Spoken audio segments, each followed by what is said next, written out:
Right when the president came out, he said that one thing he wanted to do was lay out why it's necessary for safety and security of Americans that this is happening.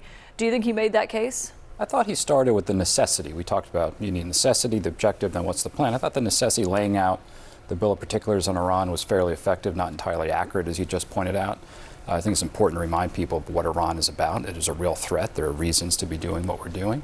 I thought when he laid out the objectives and the plan, I don't think we heard too much. And my takeaway was that we might be in for an escalation of this war.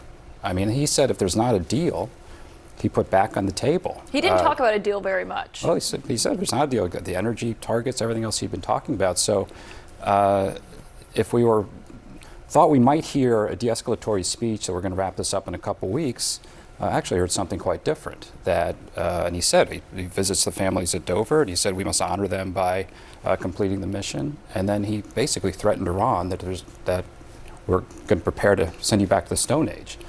So I think this war is going to continue for some time. I mean, that's what I heard.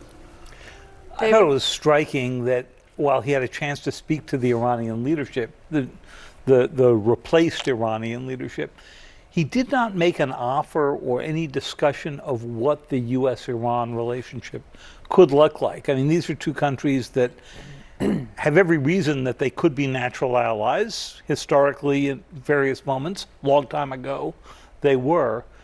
But there was only threat to the Iranian leadership. There was no incentive. I thought the second really interesting thing was that the president basically dismissed the operations to go get the nuclear material. You may remember that when this war started, that was supposed to be the number one objective: keep Iran from making a bomb. And that means taking away the near bomb grade material. This time he said it would take months for them to get near the nuclear dust. I mean, just last Monday, a little over a week ago, I asked the president about getting that enriched uranium, and he said that it would be very easy for the United States to go in and get it. The other thing here is the Strait of Hormuz. The president seemed to back up and confirm reporting there that he's not interested in the United States having control of it or having that settled if the United States does end this war. Well, and that's inconsistent. I mean, one thing he complained about the Obama administration and sanctions relief and everything, but if Iran comes out of this controlling the Strait of Hormuz and being able to meter ships that go through there and taking a cut of every ship, they're going to make hundreds of millions and billions of dollars. So that, if that is the outcome here strategically, that is not good if our objective is to contain Iran. Yeah, he called on our allies to come in and help in the Strait, and we might be willing to help, but I heard him say we kind of would lead that mission from behind, hoping that our allies might step up, which I'm not sure they're going to do. Look, it's a difficult mission. He said it's easy. It's not. You got to have assets that can, Caitlin, shoot down anti-ship missiles and drones. It's hard. We did this in the Red Sea with a small coalition. It's a very difficult military mission and strategic equation. And the way we're talking about our allies every day, I don't see the allies really signing up to take on this mission. They should. I mean, they should. It is in their interest to do it.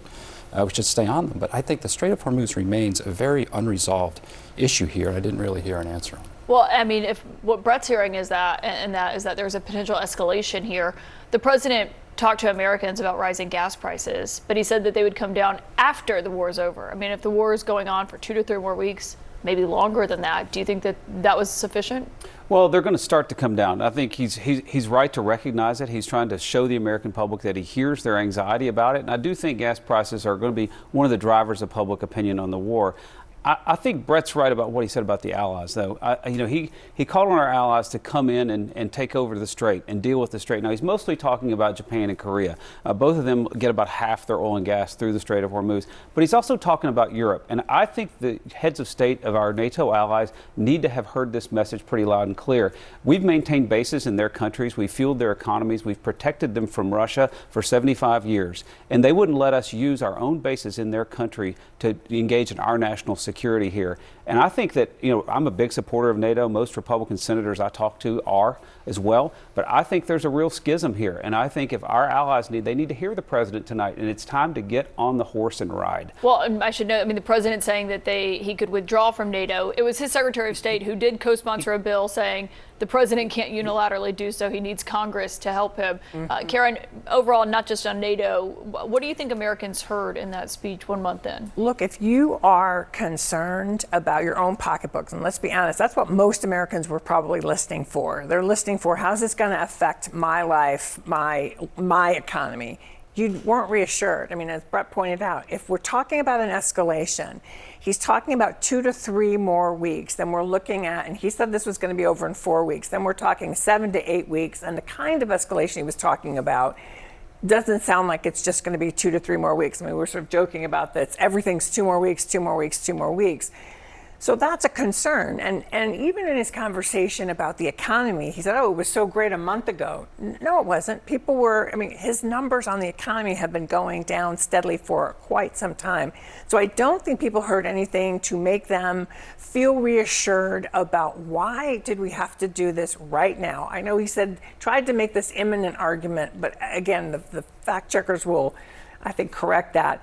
And he did not make a case he didn't call people to action, to be a part of this. He really tried to, and I don't think people are going to believe that just because he says it should be over, that everything all of a sudden is going to go back to normal. I don't think people buy that. In terms of a deal being reached, the president has been pretty optimistic about it this week in conversations with reporters.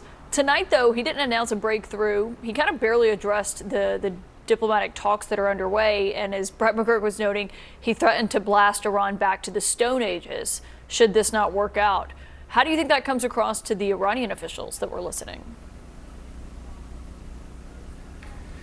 Well, look, I mean, I spoke to Iranian officials earlier on today, and they said they didn't put much stead in the public remarks of President Trump because they don't reliably reflect what actually happens.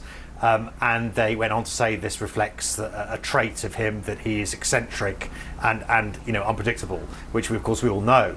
But I mean, there's been a physical response as well to this speech in the region, with alarms going off and missiles and drones being launched by Iran across the region, particularly at the United Arab Emirates. Within the past few minutes, we've had those reports coming in of attacks from Iran again against those surrounding Gulf Arab states that have been so terribly battered in the course of the past month or so since this Iran war began. These are energy-rich countries that depend almost entirely on energy exports for their survival, and they've seen those revenues because of the blockade in the Strait of Hormuz and because of the attacks on the energy infrastructure absolutely sort of devastated, dropping from billions of dollars a day in some cases to close to zero. And so we're looking at an existential economic crisis for this region.